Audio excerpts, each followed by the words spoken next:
What is up, guys? It's Robert from thecashionmind.com, and in today's video we're going to talk about the 7 different tactics and tricks that you can use to save money even if you're absolutely broke. Even if you have $0 in your account, as long as you have a job, we can get you some money, get you saved up.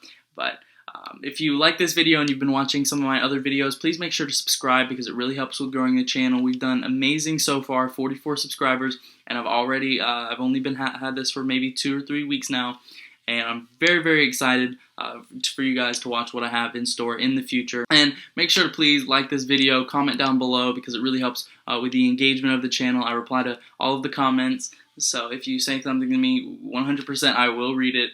And let's get started with the video. Don't let fate decide if you become a millionaire overnight. Odds are that you won't win the lottery no matter how many times you play. These things they're rigged to make you lose, and I personally don't play the lottery or do any scratch offs or anything like that, and so you shouldn't either. See, small changes over time always add up to big savings, and if you're serious about bettering your financial situation, and if you find yourself struggling to make ends meet, you're not alone. We've mentioned this before, but more than 39% of Americans have less than $1,000 to cover an emergency, and 62% of those don't have $400 to go and cover an emergency. They have to put it on credit, and whether it's paying down a credit card, keeping your cell phone activated, or just putting food on the table, there are different ways that you can have more money next time. So if you're tight on money right now, you can still save up enough. That way next month it'll be a little less tight, and you can keep doing that over and over again, continually each month, slowly building up a savings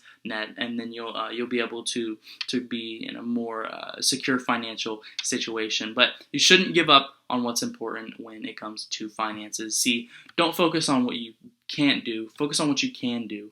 The hardest part of saving is developing the habit. It takes weeks or even months to develop a habit. My habit of saving money at the extreme rates that I do developed when I was around 14, and I'm 18 years old now, and I'm still working on it. I'm always trying to find new ways to save money, and you should too. Everybody should. It's part of being financially responsible, is only spending what you absolutely have to, saving the money. That way you can buy, invest, and be better off in your future. You can take care of the people around you, because when you take care of your money ends up taking care of you. And I can't stress that enough, how serious that is for you guys to take that advice and run with it. And you should understand, this is tip number 1, understand that no amount of money is too little. One of the worst things that people can do with their money is blow it on a ton of tiny purchases, because those tiny purchases are going to expand, and they're going to keep going, and those tiny purchases, 20 purchases of $5, say you're buying a $5 Starbucks every day, or getting candy at the grocery store, or whatever it is, that will add up, $100 over the course of a month, which is a lot of money in my opinion. So if you're spending $5 on candy at the store, $7 on McDonald's, $20 on a shirt, etc., it will lead to a hefty amount of money that it won't help you long term. And you should understand that it's this tiny amounts of money that will help you grow. So if you start saving, instead of going and spending that $5, if you would have saved that $5 and put it in your savings account where it earns a little bit of interest, in no time almost you'll have a lot of money saved up. It'll be a pretty healthy savings net. As little as $10 a week will add up to a lot of money over time. You'll find yourself struggling less and less to make ends meet as time goes on. This is just a little pro tip. When it comes to retirement savings, don't get overwhelmed because you aren't doing exactly what you've been taught for years, especially if you're struggling now, and you're barely making ends meet now. Don't focus on your retirement. Focus on what you can save in the areas that you can save it, and remember that no amount is too small once again. The next tip that you guys need to be aware of is be honest with yourself. Did you waste $20 at Starbucks when you have food at the house? Be honest with yourself, and don't let yourself fall into these spending traps. If you say, oh no, it was for this or it was for that, and it's okay that I did this, you're transferring the blame to something that makes it not your fault. And that's going to subconsciously tell you that it's okay to spend, especially when you don't have the money. Don't get me wrong, it's okay to spend money if you have money to spend, but what I get upset is seeing people complain about not having any money, and then they're making all these purchases that they didn't need to make. So my tip for you would be to write down everything that you spend and keep track of areas where you can spend less on. If you need some smart ways to easily save money, I have tons of free material that you can check out on my website, link in the description. And I break it down into specifics. So things like how to save on your electric bill, how to save on your car insurance every month, stuff like that, and a bunch of those things. So if you save on your car insurance and your phone bill and all that extra money, you can put towards a high yield savings account that will make you a little bit of money, and it'll help you in your future. But when you see what you're spending firsthand, you'll figure out where your priorities are. And just seeing and just having that visual will help you decide what areas you can cut back on, because if you're watching this video, odds are you know that you need to be saving more money than you are, right? And so you're already taking the steps to have a better financial future, and so it just takes that additional step, looking back and taking responsibility, accountability for the purchases that you make when they're not that smart purchases. My third tip for you is going to be try to use a budgeting app. You see, there's tons of apps that can assist you in saving money. It's 2020, and over the last 10 years, we didn't have that. We didn't have smartphones with the amount of data and the amount of assistance that they have right now. You can try apps like Mint, Acorns, or Clio, for instance. None of these I'm affiliated with, by the way. Some of them are very intelligent, and they'll work with you rather than against you to create a budget that'll help you save money, and you'll be able to enjoy the money that you do spend. They're not apps that are like, don't spend any money, don't spend any money. They're apps that they work with your human nature. You want to spend money, you earned it, you deserve to spend money. And so this is what I call putting your savings on autopilot. You run your money through this one of these apps, Acorns, Clio, Mint, and there's a bunch of other ones too, not just those three. You won't even have to think about it. You'll just have a set amount that you can spend. You spend it, and behind the scenes, in the background, you're saving money, and you're doing the things that'll make you more money in the future. You can also put your savings on autopilot at work too. So a lot of places have like a 401k, and you can save it that way. Or when you get your check, you can put 40% or 30% or 20, 10, whatever percentage that you think you're comfortable with into a savings account before you even touch your money. And next we get to number 4. You see, one of the largest reasons that people can't save money is because of their debt. Step 4 is to knock out all of your debt, or at least most of your debt. While some debt is hard to avoid, like student loans, other debt is from impulse spending through credit cards. You should focus on your smallest debt first and start putting as much towards it as you can each month until it's fully paid off. You'll pay less in interest over time by paying it off early, and you'll save a ton of money in the long run.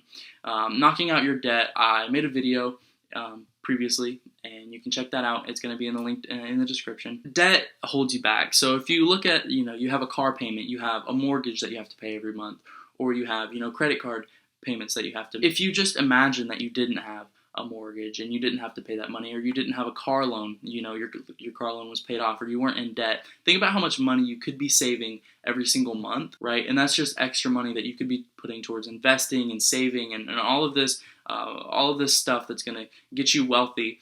And it's not right now because you're putting it on either depreciating assets or no assets at all. Using a credit card for purchases like Starbucks or stuff like that is not going to help you, and it's very, very bad for what you're trying to accomplish. And that brings us to step 5. Try a no-spend month. This next idea is definitely for the strong-willed. It's not for everybody. If you're not 100% confident that you can save money, if you're not dedicated, I do not advise step 5. With this plan, you can only spend money on true necessities for 30 days. That way you can catch all of the expensive daily habits that are dragging you down. You won't find yourself spending frivolously on things you don't need, and it will teach you the value of money you do spend a lot more. These are things that are absolutely necessary to your survival as a human being, like food, shelter, water, not even clothing. Yeah, like don't even buy clothing, especially because you probably already have clothes.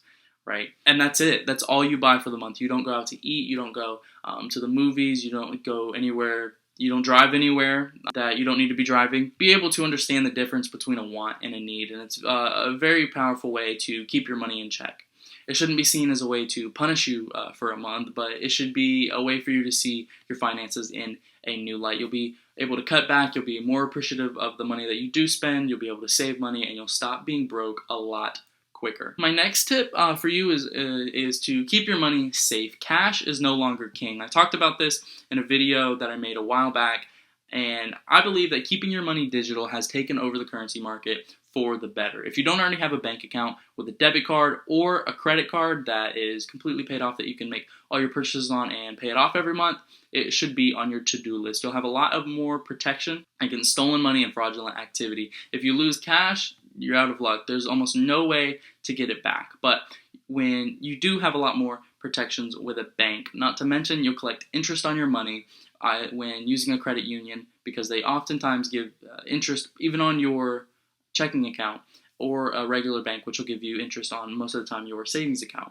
Keeping your money under your mattress won't do that. You'll earn no money, and your money will be subject to depreciation, which is essentially the value of a dollar becoming less and less each year. You can buy less and less stuff with it. And if it's 2% and you've got $10,000 sitting in an account somewhere, 2% is a lot of money for $10,000, and you're essentially losing, 2 cents off of every dollar, which if you add that up is a lot of money to be losing. My last tip for you is to make it a habit to search for the best deals. If you're saving often, it's a good idea to find more ways to spend less money. If you live in a city, perhaps you should ditch the car altogether. If you're spending $30 on 5 different streaming services, maybe you should only keep one. You could lower your phone bill by getting a different plan, or selling your phone and not having to pay for it and getting a cheaper phone like I have, which somebody actually gave to me. And it's up to you to find the best deals that fit within your lifestyle.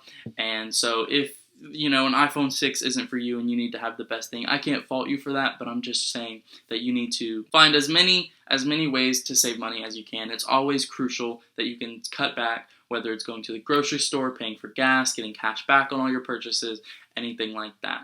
But in conclusion, being broke is hard, and you don't have to be forever. See, it's just baby steps, guys. $1 at a time will get you where you need to go. You'll end up struggling less and less by having financial literacy, and that will always lead to long-term wealth. Thank you guys so much for watching this video. If you haven't already, make sure to subscribe, leave a comment down below, and smash that like button because it really helps with the YouTube algorithm, and I will see you all tomorrow. Thank you so much.